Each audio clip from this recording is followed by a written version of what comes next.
A phone can stop working, yet the real emergency may be happening inside a bank account. In SIM swap fraud, a criminal convinces a mobile carrier to move your number onto a SIM card or eSIM they control. The carrier then sends your calls, messages, password reset links, and SMS two-factor authentication codes to the criminal. The bank may still be secure. The identity checkpoint has simply been redirected. SIM swap fraud is not a break-in at the telecommunications level so much as a manipulation of trust. The attacker persuades a carrier employee that a legitimate customer needs a replacement SIM or an urgent eSIM activation.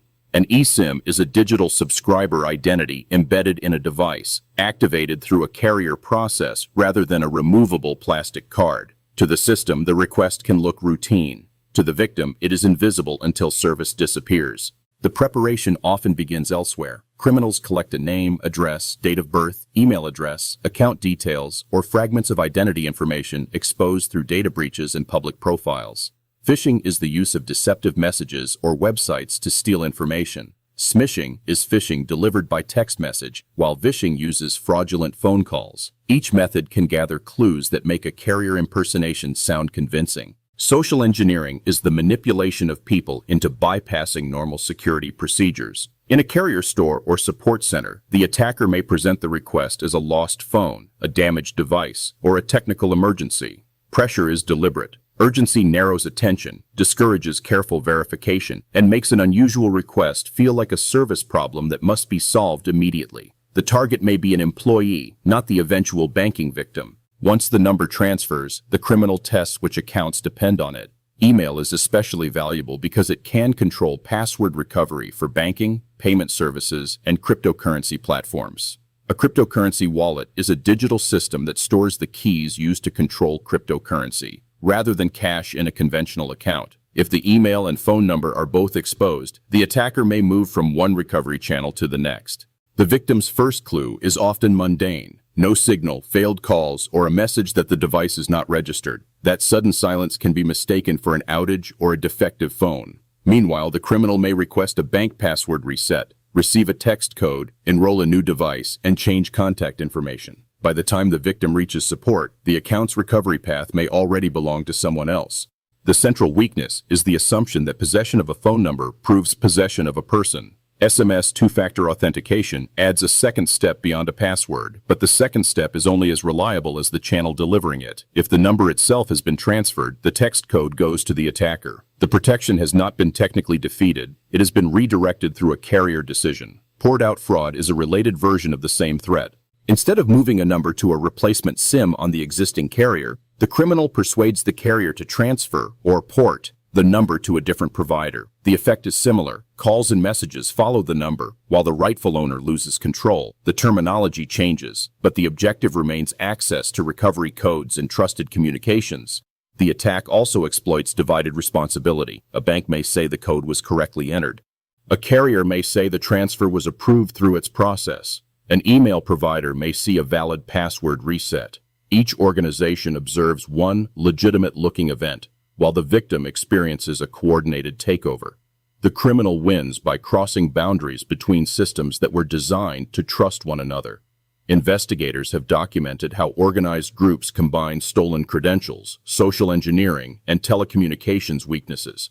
Scattered Spider, a name associated with high-profile cybercrime activity, demonstrates why SIM swapping should not be viewed only as an individual opportunist trick. Larger groups can divide labor, research targets, pressure employees, and move rapidly once access is obtained. The carrier interaction may be only one stage in a wider intrusion. The psychological pressure works because it resembles ordinary customer support. A criminal does not need to sound like a movie villain.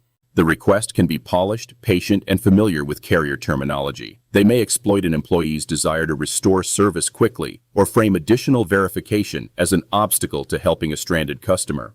The manipulation is aimed at normal human instincts, speed, courtesy, and problem solving. A deepfake is artificially generated or altered audio, video, or imagery designed to resemble a real person.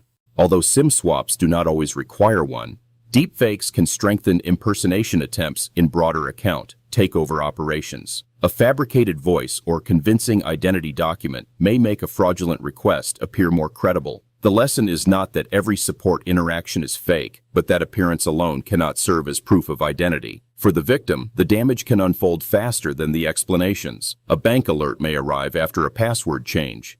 An email inbox may show recovery notices the owner did not request. Cryptocurrency transfers can be difficult to reverse, and unauthorized bank activity can multiply while the victim is trying to understand why the phone stopped working.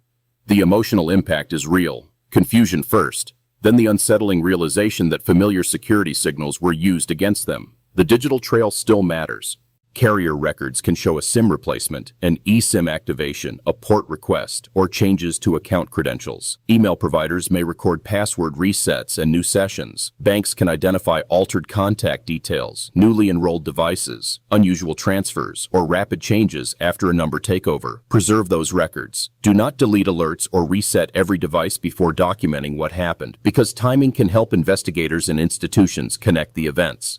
Prevention begins with separating identity from the phone number. Ask your carrier what account lock, port-out protection, or transfer PIN options are available, and activate them. Use a unique carrier account password that is not reused at your bank or email provider. Limit personal information exposed through public profiles. Treat unexpected requests for verification codes as suspicious, even when the message appears to come from a familiar company. A stronger authentication method is one that does not depend on the mobile network. Authenticator apps generate time-based codes on a trusted device. Security keys use a physical device to approve a sign-in. Both can reduce exposure to number transfers, although no method eliminates every risk. When an account permits it, choose app-based multi-factor authentication over SMS. Multi-factor authentication means using more than one category of proof, such as a password plus a device or biometric check. Email deserves special protection because it often controls recovery for everything else. Give it a unique password, protect it with an authenticator app or security key, and review recovery addresses and logged-in devices. A criminal who controls email may intercept notices, suppress warnings, and reset other accounts after the SIM swap.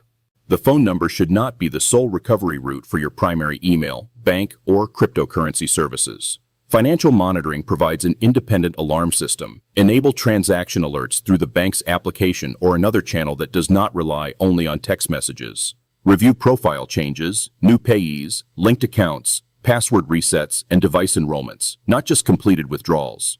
A small unauthorized change can be an early indicator of a larger takeover. Speed matters, but careful review helps distinguish the first breach from its later consequences. A sudden loss of mobile service should be treated as a possible security event, especially if it occurs without a known outage. From another phone or a trusted internet connection, contact the carrier through an official number and ask whether the number was transferred, replaced, or activated on an eSIM. Request restoration and account protection immediately. Then contact your bank, email provider, and payment services using independently verified contact information. Do not call a number supplied in an unexpected text or email. That is a classic phishing route, even when the message uses a real logo or warns about suspicious banking activity. Open the official application yourself or type the known website address. Never disclose a one-time code to a caller claiming to be support. Legitimate employees should not need you to surrender a security code that authorizes access to your account. The Federal Trade Commission, or FTC, advises consumers to use a PIN or password on their cellular account and to contact the carrier immediately if the phone suddenly loses service. FTC guidance also emphasizes checking financial accounts after suspected identity theft.